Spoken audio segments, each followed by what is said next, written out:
Hi everyone, Ryan here from Fight Game Analysis, and today we're going to be talking a little bit about the upcoming fight between Ryan Garcia and Emmanuel Tagoe. But before we jump into that, if you enjoyed the content, please go ahead and click on the like button and also subscribe to the channel. Really appreciate your support. Alright, so Ryan Garcia recently made the announcement he's going to be coming back. Haven't seen him for about 14-15 months since that fight with Luke Campbell. We're going to see him fight Emmanuel Tagoe. Now, I got to be honest, I'd never heard of this guy that he's fighting prior to this fight. Had to go look up some of his stuff, find out who the guy was exactly. Not a good sign, right? Not a good sign. Ryan Garcia is, for better or worse, man, and I say that just in the sense of how you feel about social media, not about him as an individual. By any means, I like the guy. But for better or worse, he's one of the biggest stars of the lightweight division, right? You look at 135 pounds, historic division. Been around forever, some phenomenal names, just legendary champions have held the belt in this division, 135 pounds. And right now, he's one of the top guys there, right? Always talked about amongst Gervonta Davis, Devin Haney, Shakur Stevenson gets thrown into the mix, Jorge Linares, Ryan Garcia. You got all these names out there that are in this division, fighting right around this division, potential matchups that we could see in the future. Don't let me leave out the champ. He's going to be mentioned later in this video, Kambosos, right? George Kambosos Jr., but he's one of the guys that we talk about. Now, of everybody that we mention at 135 pounds, right? Absent, maybe we take Shakur Stevenson out of there. But other than that, of the guys we mentioned, Ryan Garcia's got the thinnest resume, man. Let's just call it like it is. Other than his win over Luke Campbell, who does he got on there? Fonseca? Come on, man.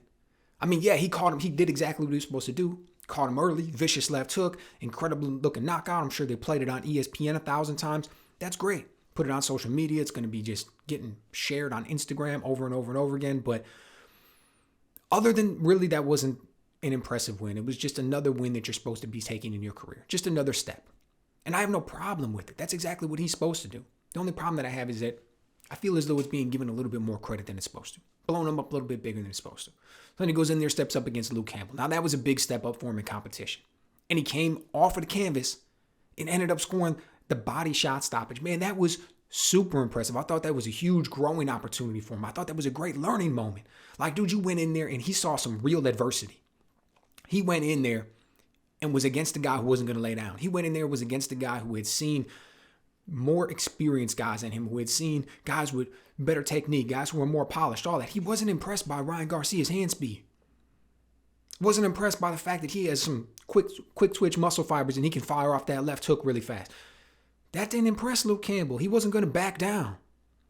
He wasn't going to go in there and just look tough and then once the bell rang, lay down for you. But Ryan Garcia came out with the victory, man, and that's what you need to see from young fighters. You need to see these guys who take these moments that are just tough and they just show that they got grit and that they're able to come through, they're able to persevere, and they're able to get the victory. But we haven't seen him for like 14, 15 months, comes back against a guy who, I certainly mean no disrespect, but he's a no-namer. This dude is a no-namer, man. He's nobody. And we see Ryan Garcia in social media posts, man, just time and time again, trying to call out the best in the division, trying to say guys are bums, trying to talk about what he's going to do to everybody. Comes back and fights a guy nobody's heard of. You look at his record. It's like 32-1. You think, oh, that's a good record. But then upon closer examination, you realize that he has fought absolutely nobody. And then upon even closer examination, jump on BoxRec, look at his record. You can see that the man only fought outside of Ghana twice. Now, anybody who knows anything about boxing knows that the United States is the Mecca. Man, everybody who's in the boxing game wants to come and fight in the United States, particularly they mention Las Vegas or they mention Madison Square Garden. That's kind of the biggest of the biggest, man. When you come here, you've made it. That's when the fans really start to see it. It's when you're going to make the big bucks. It's when you're going to get the biggest fights, right? Doesn't matter if you love it. Doesn't matter if you hate it. That's kind of just the way it is, and it's been that way for a little bit. So when you see a guy who's never come over and fight to he only fought in the United States once, fought a nobody in California, I want to say it was. But other than that, fought that long. Turned pro in 2004, been in this game for 18 years at this point. And you only fought one time outside of your home country, which is Ghana. Not exactly speaking volumes to the amount of talent this man has. Not exactly speaking to his championship potential. Right? It's indicative that no promoters want to go out there and grab him and take him over here and take a chance on him. You look at his knockout ratio. It's like 45%. Doesn't have a lot of pop.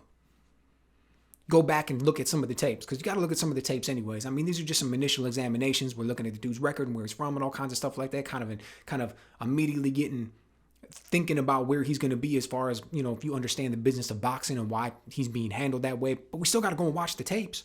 I mean, there's plenty of guys who you thought were nobodies who turned out to be somebodies at one point in their career, even though this guy's 33 fights in. But okay, right? Prospects usually much younger, but it doesn't matter. We go back, we look at the tape. Fast hands, moves around, fast feet.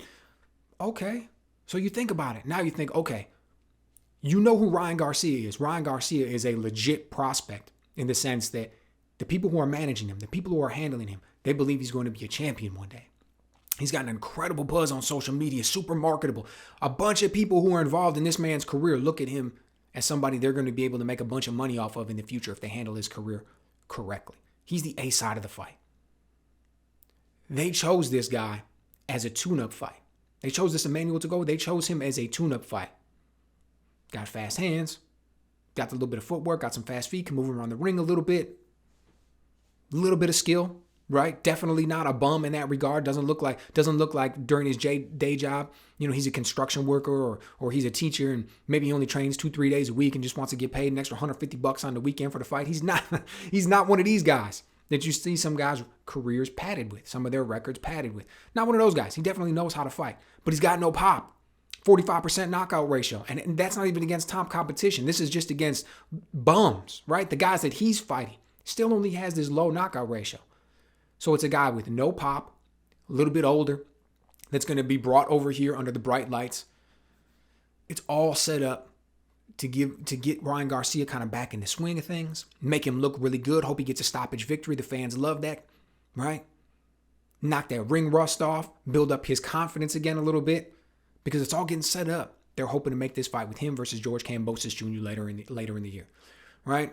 It's one of these promotional issues. DAZN come out and said, hey, we're not interested in the fight between Kambosos and Devin Haney. Even though Haney, in my opinion, would definitely be more qualified to get that fight for the belts than Ryan Garcia. He's got a better resume just off the strength that he beat Jorge Linares. Just off that win alone, he's got a better resume than Ryan Garcia. So all things considered, right, we know how boxing and the business of it works, and it's not always the best guy who gets the fight, but I do think he'd be better for it. But DAZN shuts it down. DAZN says we're not interested in it. It's not a money fight. We're not going to be able to sell enough tickets. We're not going to be able to sell enough subscriptions. Whatever it is, we don't want that fight. We're interested in Ryan Garcia versus Kambosos, right? Kind of like I mentioned earlier, everybody around Ryan Garcia, everybody involved with him understands that this dude is going to be able to generate a lot of money for a lot of people going forward. So it's being set up that this fight is the one that's being talked about, trying to make it happen for later in the year. Okay. Then you can see what this one is. This is just a tune-up fight. This is just the one that he's getting through. And then we get one more little wrinkle that just came out like a day or two ago. Ryan Garcia changes trainers. He was with Eddie Reynoso. Awesome trainer. Obviously, we've seen what he's been able to do with Canelo, right? He's been training with Reynoso for a little while now, but decided to part ways. Why? I don't know. It appears to be on good terms. We can see the social media posts from Ryan Garcia. Had nothing but good things to say. Said he's hooking back up with Joe Goossen. Joe Goossen's been in the game for a long time, man. I'm a fan of his.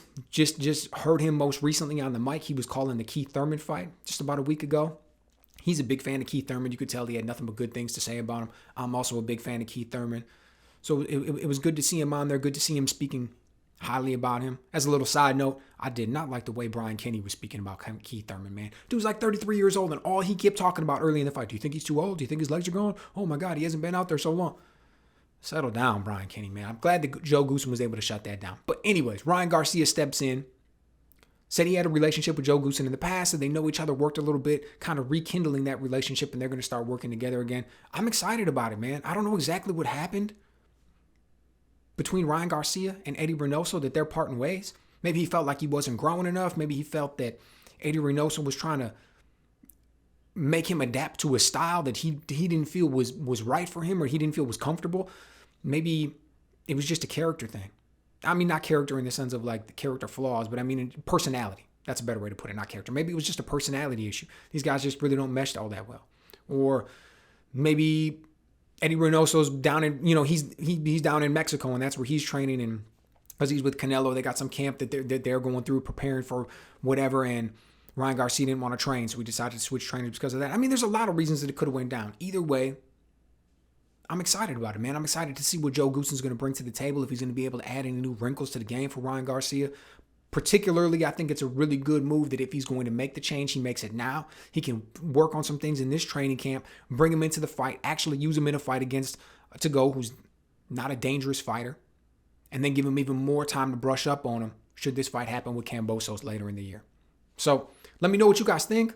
I mean, dude, I don't even know what the odds on this fight are going to be yet, man, but I'm quite sure that Ryan Garcia is going to be an overwhelming favorite. So it's not about whether or not you think he's going to win or lose the fight. I think at this point, with what we understand about matchmaking, the way it goes, and looking at this guy, what method do you think Ryan Garcia is going to come away with the victory?